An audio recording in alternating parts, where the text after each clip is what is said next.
आज के इस ऐतिहासिक विश्लेषण में एक ऐसे विशाल साम्राज्य की कहानी को गहराई से समझा जाएगा जिसने भारत पर पूरे 300 सालों तक राज किया।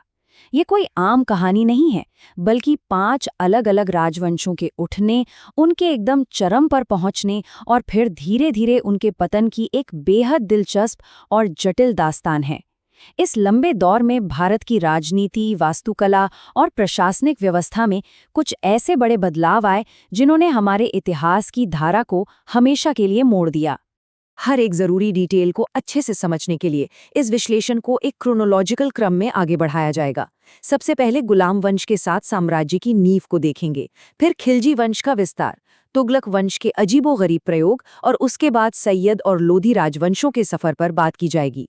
और अंत में उस प्रशासनिक इंजन को डिकोड किया जाएगा जिसने इस पूरे साम्राज्य को सदियों तक चालू रखा। अगर इस पूरी टाइमलाइन को देखें तो वर्ष 1206 में गुलाम वंश की स्थापना से ये सिलसिला शुरू होता है और सत्ताओं के उठने गिरने का ये सफर 1451 में लोधी वंश तक जाता है। हर राजवंश अपने साथ एक अलग नजरिया, अलग तरीके और बिल्कुल नई चुनौतियां लेकर आया।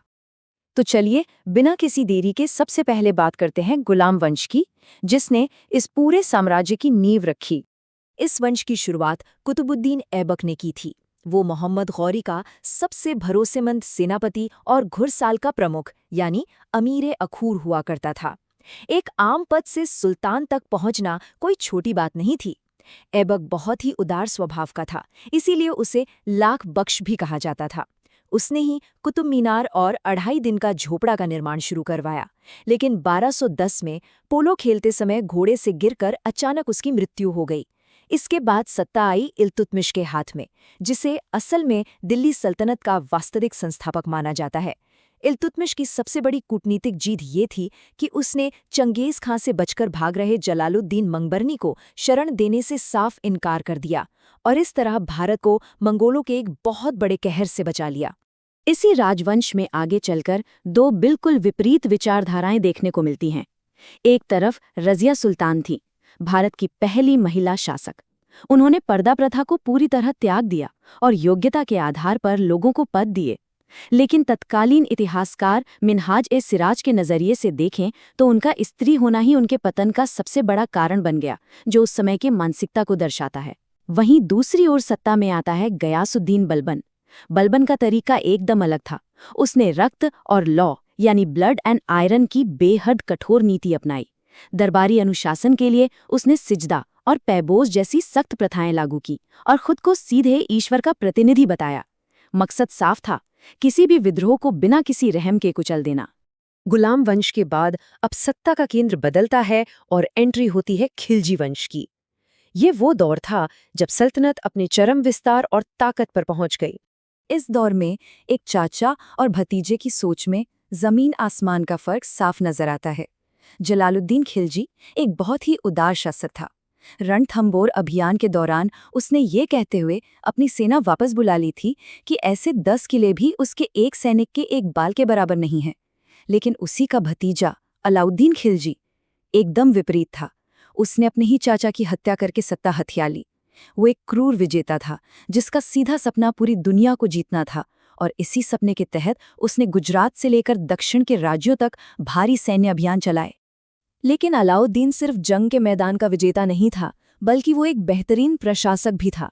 उसने सेना को जमीन देने की जगह नकद वेतन देना शुरू किया, भ्रष्टाचार पर लगाम लगाने के लिए घोड़ों को दागने की दाग प्रथा शुरू की और सैनिकों का पूरा हुलिया रजिस्टर करवाया। अब क्योंकि उसकी सेना बहुत बड़ी थी तो सैनिकों का खर्च चलाने के लिए बाजार में राशन का सस्ता होना जरूरी था। इसके लिए उसने कीमतों पर सख्त कंट्रोल किया और दीवाने रियासत नाम का एक पूरा विभाग ही बना दिया। इसके अलावा शाही खजाना भरने के लिए उसने उपजाऊ दुआब क्षेत्र में टैक्स को बढ़ाकर सीधा 50% कर दिया। प्रशासनिक सुधारों के साथ साथ अलाउद्दीन का वास्तुकला में भी एक बहुत बड़ा योगदान रहा है। मंगोलों के लगातार हो रहे हमलों से बचने के लिए उसने सीरी फोर्ट बनवाया, जो एक बेहद मजबूत सैन्य मुख्यालय था। इस नए शहर की पानी की जरूरतें पूरी करने के लिए हौस खास नाम का विशाल जलाशय बनवाया गया। वास्तुकला के नजरिए से अलाई दरवाजा बहुत खास है क्योंकि इसमें पहली बार वैज्ञानिक तरीके से ट्रू आर्च यानी सच्चे मेहराब और गुंबद का इस्तेमाल हुआ था। हालांकि कुतुब मीनार से भी 2 गुनी ऊंची अलाई मीनार बनाने का उसका भव्य सपना हमेशा के लिए अधूरा ही रह गया। खिलजी वंश के पतन के बाद सत्ता में आते हैं तुगलक। ये एक ऐसा काल था जो अपने अजीबोगरीब प्रयोगों और फिर साम्राज्य को दोबारा स्थिर करने के संघर्षों के लिए जाना जाता है।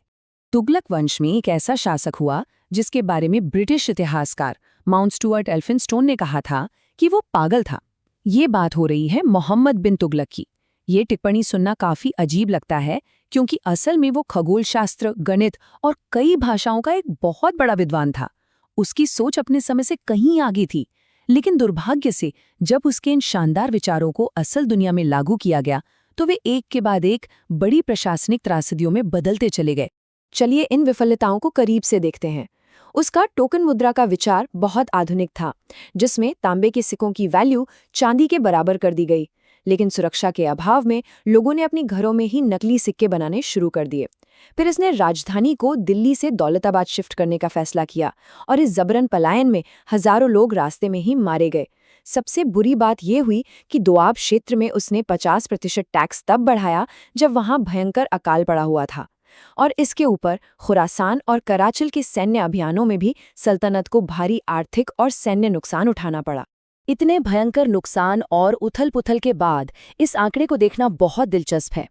6 करोड़ 75 लाख टंका ये मोहम्मद बिन तुगलक के बाद आए अगले शासक फिरोज शाह तुगलक के समय में आंकी गई राज्य की वार्षिक आय थी। ये नंबर खुद साबित करता है कि फिरोज शाह अर्थव्यवस्था को स्थिर करने में कितना ज्यादा माहिर था। फिरोज शाह ने प्रशासन को इस्लामिक धार्मिक ढांचे के अनुसार चलाने का फैसला किया। उसने व्यवस्था को आसान बनाने के लिए करीब 24 पुराने करों को खत्म कर दिया और केवल 4 मुख्य करों को लागू रखा। इनमें खराज एक भूमि कर था, ज़कात मुसलमानों की संपत्ति पर लगने वाला कर था, जजिया गैर मुस्लिमों से लिया जाने वाला कर था और खम्स युद्ध की लूट का एक हिस्सा होता था। बुनियादी ढांचे के विकास में फिरोज शाह का काम वाकई शानदार था। उसने कृषि को बढ़ावा देने के लिए नहरों का एक विशाल जाल बिछाया और हिसार, जौनपुर व फिरोजाबाद जैसे नए शहर बसाए। लेकिन यहीं उससे एक बहुत बड़ी रणनीतिक भूल भी हो गई। उसने सेना और प्रशासनिक पदों को वंशानुगत कर दिया, यानी पिता के बाद सीधे बेटे को पद मिलने लगा। साथ ही हजारों गुलामों के लिए दीवाने बंदगान नाम का एक अलग विभाग बना दिया। इन्हीं नीतियों ने आगे चलकर प्रशासन की जड़ों को अंदर से खोखला कर दिया। तुगलक वंश की इसी कमजोरी का फायदा उठाकर 1398 में तैमूर ने भारत पर एक भयानक आक्रमण किया और दिल्ली को पूरी तरह तबाह कर दिया। और यहीं से शुरू होता है सल्तनत का धीमा पतन। इस तबाही के बाद 1414 में खज्र खान ने सैयद वंश की शुरुआत की। मजेदार बात यह है कि उसने कभी सुल्तान की उपाधि नहीं ली और खुद को सिर्फ तैमूर का डिप्टी ही मानता रहा। इसके बाद 1451 में अफगान सरदार बहलोल लोदी ने दिल्ली पर कब्जा करके लोदी वंश की स्थापना की। इन अफगान शासकों ने ढहती हुई सल्तनत को फिर से खड़ा करने की बहुत कोशिश की, लेकिन 1517 में हुए खटोली के युद्ध ने इनकी सैन्य शक्ति की कमर तोड़कर रख दी। लीडरशिप के मामले में बहलोल लोदी और उसके पोते इब्राहिम लोदी के बीच का फर्क देखना बहुत जरूरी है। बहलोल अपने अफगान सरदारों को बिल्कुल बराबरी का दर्जा देता था। वो उनके साथ जमीन पर बैठता था और इस आपसी सम्मान की वजह से ही राज्य में राजनीतिक स्थिरता लौट पाई। लेकिन दूसरी तरफ इब्राहिम लोदी बेहद जिद्दी और अहंकारी शासक था। अपने इसी स्वभाव की वजह से उसने अपने ही सरदारों को अपना दुश्मन बना लिया और इसी फूट का नतीजा था कि राजपूत शासक राणा सांगा के हाथों उसे खटोली के युद्ध में भारी हार का सामना करना पड़ा। हालांकि लोदी वंश के पूरी तरह खत्म होने से पहले सिकंदर लोदी के प्रशासनिक सुधारों को नजरअंदाज नहीं किया जा सकता। उसने कृषि और कर व्यवस्था को एक सिस्टम में लाने के लिए जमीन मापने की इकाई सिकंदरी गज की शुरुआत की। साथ ही उत्तर भारत और व्यापारिक रास्तों पर बेहतर नियंत्रण रखने के लिए उसने राजधानी को दिल्ली से हटाकर आगरा शिफ्ट कर दिया। अब आते हैं उस सबसे अहम हिस्से पर जिसके बिना इस पूरे साम्राज्य को समझना नामुमकिन है, वो प्रशासनिक इंजन जिसके बल पर 300 सालों तक सत्ता चलाई गई। इस व्यवस्था में शक्ति ऊपर से नीचे की तरफ बहती थी। सबसे ऊपर सुल्तान होता था, जिसके पास निरंकुश और सर्वोच्च शक्तियां थीं। सुल्तान के नीचे पूरे साम्राज्य को एकता यानी प्रांतों में बांटा गया था। प्रांतों के नीचे शिख यानी जिले होते थे और जिलों के नीचे परगना या उपजिले। और सबसे निचले स्तर पर होता था गांव, जो पूरे राज्य की बुनियादी आर्थिक इकाई था।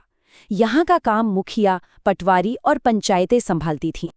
लेकिन इतने विशाल साम्राज्य को सुल्तान अकेले तो चला नहीं सकता था, इसलिए केंद्र में कुछ बेहद महत्वपूर्ण विभाग बनाए गए थे। वजीर पूरे वित्त और राजस्व विभाग का हेड होता था, जिसके पास खजाने की पूरी चाबी थी। आरीज ए ममालिक सैन्य विभाग का प्रमुख होता था, जो सेना का निरीक्षण करता था। दीवाने इंशा राजकीय आदेश और पत्राचार का काम देखता था, और दीवाने रसालत दूसरे राज्यों के साथ विदेशी मामलों को संभालता था। इस पूरे प्रशासन की जो रीढ़ थी, वो थी इक्ता प्रणाली। इसे समझना बहुत जरूरी है। ये एक ऐसी व्यवस्था थी जिसमें सुल्तान अपने अधिकारियों को वेतन के बदले जमीन का एक हिस्सा सौंप देता था, जिसे इक्ता कहा जाता था। इन अधिकारियों यानी इक्तेदारों का काम था वहां से टैक्स वसूलना और सुल्तान के लिए एक सेना तैयार रखना। लेकिन सबसे बड़ा पेच ये था कि वे इस जमीन के मालिक नहीं होते थे, वो सिर्फ मैनेजर थे। और उन पर निगरानी रखने, वो ऑडिट करने के लिए सुल्तान ख्वाजा नाम के अधिकारी भी नियुक्त करता था, ताकि कोई बगावत न कर सके। तो 300 सालों के इस लंबे सफर के बाद इतिहास का पन्ना पलटता है। बाबर की तोपों की गड़गड़ाहट भारत की सीमाओं पर गूंजते लगती है, और ऐसे में एक बहुत बड़ा सवाल पीछे छूट जाता है। क्या 300 साल पुरानी इस दिल्ली सल्तनत का पतन उसके वंशानुगत प्रशासन और अंदरूनी खोखलेपन के कारण पहले से ही तय हो चुका था, या फिर वो सिर्फ एक नई और आधुनिक सैन्य शक्ति के सामने कमजोर पड़ गए थे? इस सवाल के साथ आज के इस ऐतिहासिक विश्लेषण को यहीं समाप्त किया जाता है।